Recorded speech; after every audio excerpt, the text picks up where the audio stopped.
Shalom jemaat Tuhan, bagaimana kabarnya hari ini? Renungan hari ini terambil dalam 1 Petrus 3 ayat 10-12. Kita baca sama-sama ya. Siapa yang mau mencintai hidup dan mau melihat hari-hari baik, ia harus menjaga lidahnya terhadap yang jahat dan bibirnya terhadap ucapan-ucapan yang menipu.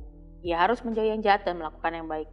Ia harus mencari perdamaian dan berusaha mendapatkannya, sebab mata Tuhan tertuju kepada orang benar dan telinganya kepada permohonan mereka yang minta tolong. Tetapi wajah Tuhan menentang orang-orang yang berbuat jahat. Sebagai anak-anak Tuhan, pasti kita mau dong melihat hari-hari kita berjalan dengan baik dan kita juga melihat penyertaan Tuhan dalam hidup kita.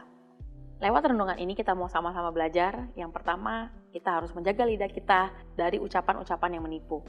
Tuhan menciptakan lidah kita dengan tujuan yang mulia, yaitu untuk memuliakan namanya dan menjadi berkat untuk banyak orang. Tapi seringkali tanpa kita sadari, saat kita menghadapi masalah, saat kita menghadapi hal-hal yang tidak mengenakan, mungkin kita dikecewakan, mungkin kita difitnah, respon apa yang kita keluarkan? Apakah kita langsung mencaci memaki atau mengeluarkan kata-kata kasar, atau sebaliknya kita mengeluarkan kata-kata berkat, kata-kata yang memberkati orang lain, kata-kata yang memotivasi orang lain, bahkan boleh menginspirasi orang lain. Semua itu tergantung pilihan Bapak Ibu Saudara masing-masing. Nah, di sini kita juga diingatkan untuk kita menjauhi yang jahat dan melakukan hal-hal baik. Karena dunia ini menawarkan hal-hal yang dengan kenikmatan-kenikmatan yang semu. Contohnya pada saat kita menginginkan kenaikan jabatan, apakah kita menghalalkan segala cara? Apakah kita dengan menyingkirkan orang lain? Apakah kita dengan memfitnah rekan kerja kita? Sehingga kita menyakiti perasaan mereka. Karena apa yang keluar dari mulut, itu juga yang akan terpancar dengan perilaku kita. Makanya kita harus berhati-hati Bapak Ibu dengan kata-kata kita, dengan perilaku kita, sehingga apa yang keluar dari mulut itu juga yang keluar dari perilaku kita. Dan biarlah apa yang keluar dari mulut dan perilaku kita ini boleh menyenangkan hati Tuhan, bukan kebalikannya. Di sini juga kita diingatkan untuk kita mencari perdamaian dan mengusahakannya. Kenapa? Karena hari-hari ini adalah hari-hari yang jahat, hari-hari yang sukar.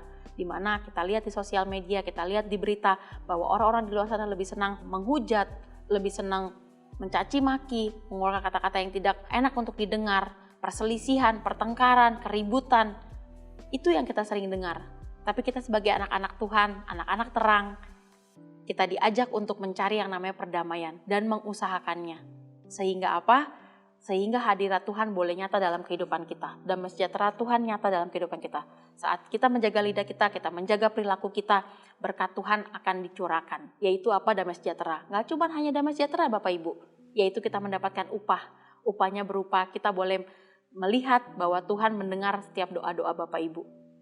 Tuhan melihat setiap seruan kita. Apapun yang menjadi pergumulan Bapak Ibu saat ini, Tuhan bisa menjawabnya. Dan kita juga di sini belajar Bapak Ibu.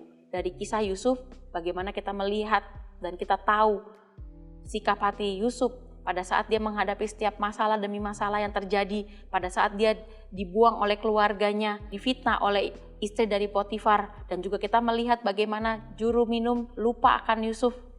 Tapi kita tetap melihat bahwa Yusuf berdiri dengan sikap hati yang benar. Karena itu yang diingini oleh Tuhan.